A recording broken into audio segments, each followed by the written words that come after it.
It's Miss Alicia, spiritual wellness mindset coach, helping people who struggle with forgiveness and the negative impact of starting over. I am not a doctor, I'm your life coach. Today's message is lights, camera, action. Coming from Mathew chapter 4, verses 1 through 11. Have you ever had to bargain with someone for something, and you had to think hard? Should I do this? Should I give this for that? Or have you, as a child, wanted to play and nobody else was around to play with your age? So you walked up to somebody else in the family that's older than you, and you just start giving them some cards or something, some playing cards. And they're looking at you like, what am I doing? You just, oh, okay, let's play this. You initiate. You ever done that? Or have you ever been offered breakfast, lunch, or dinner, and the person who's trying to get you to go out makes it seem like it's something so fantastic that it's supposed to make you compromise something that you shouldn't do? Well, today I'm talking about Satan tempting Jesus in the wilderness after Jesus had been fasting for 40 days and 40 nights. He was very exhausted and weak. But one thing about Jesus, whether he was exhausted or weak, he still had his mind. He was still focused. You understand? That's something we have to learn, that no matter what we're going through, and I know that sounds hard to say or to hear, but no matter what we're going through, try your best to stay focused. Stay aware, okay? Because this is a time where the enemy will try to come against you or to you when you're not on your A game, okay? Your enemy is always watching. Now you might say, well, Miss Alicia, who is the enemy? Sometimes the enemy is in you, okay? Something that's bothering you, that you war against you yourself, the good, the bad. When you want to do something, you know it ain't good. Or it could be somebody else that tries to come and get you to do things that you know you would normally do if you were rested, if you weren't in need, if you didn't have strong desires. You understand? So, I have a few definitions before I get into this message. The first definition is the word compromise. Compromise is an agreement or settlement of dispute. Okay? It is bargain or accommodate or consideration, cooperation, or deal. The next word is temptation. Temptation is fascination, invitation, or bait. The next word is instigate. Instigate is to urge, to acknowledge, to what's another one? Instigate. Anyway, the next word, deceived. Deceived is to cause someone to believe something that's not true in order to take an advantage of something for themselves. Now, I'm going to read to you Matthew chapter 4, verses 1 through 11.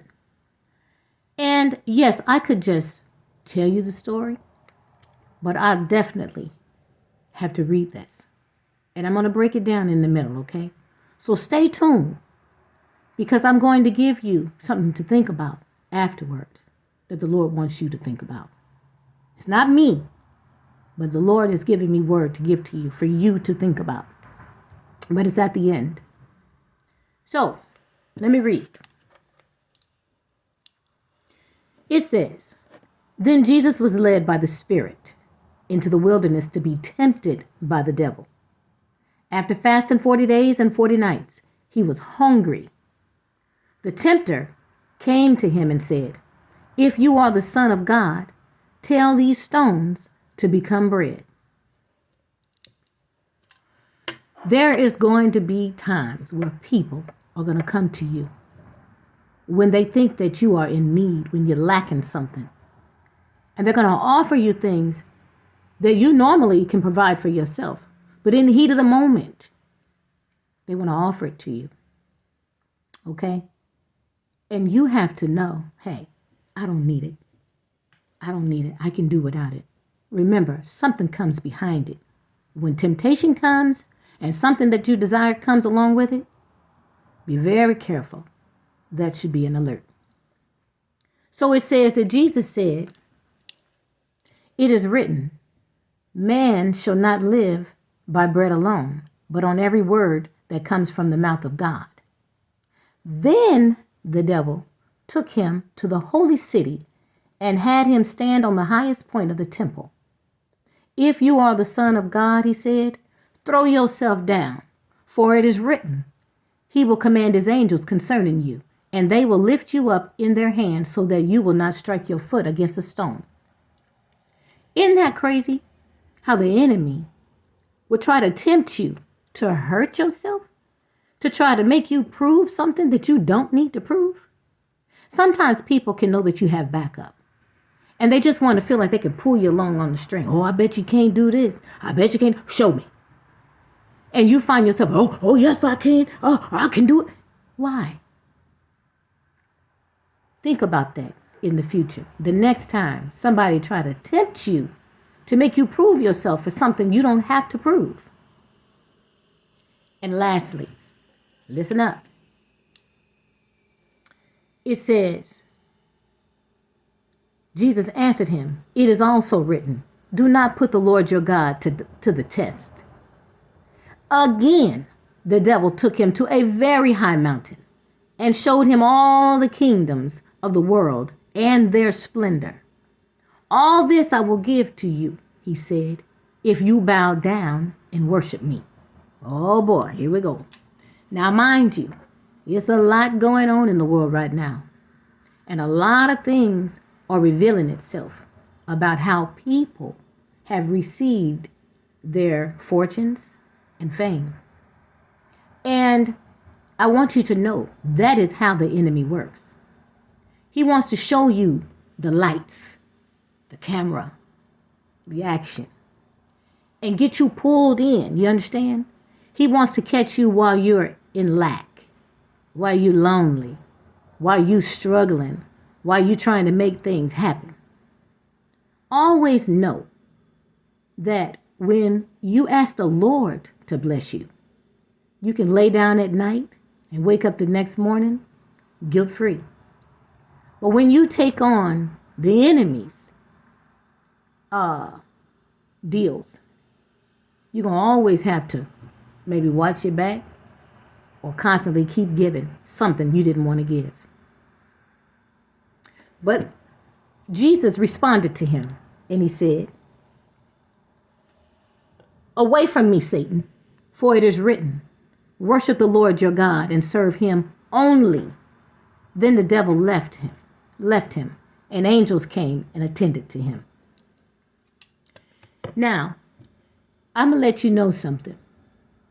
Right before a breakthrough, temptation can come. Right before a breakthrough, sometimes you might experience lack or strong desires. I want you to know to hold on. Hold on to God's unchanging hands, okay? His hands don't change. You pretty much know whatever God presents to you, it is what it is, okay? Whatever the enemy presents to you, there's another side. Make sure that you are looking at everything before you, that there's no side backdrop, okay? Well, Miss Alicia, you say you speak on forgiveness. What is the forgiveness in this for us? Well, if you are in the mentality like Jesus was.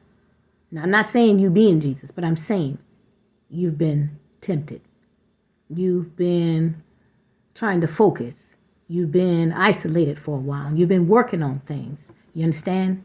And you're at a weak moment, or you need to make a decision. The enemy could show up and try to offer you things through appetite, through desire, through trying to prove yourself.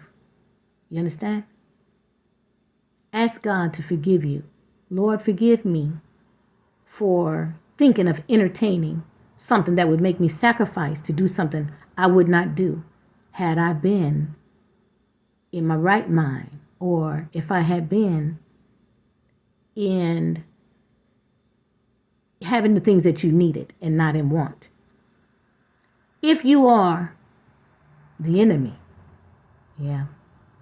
if you are operating like an enemy, and you've been watching somebody, and you know that you want to get this person to do certain things, trying to wait until they're on their downside, ask God to forgive you for your ways.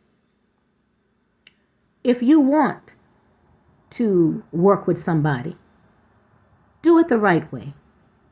Present yourself the right way. You'd be surprised at the response you may get. I want you to think about that today.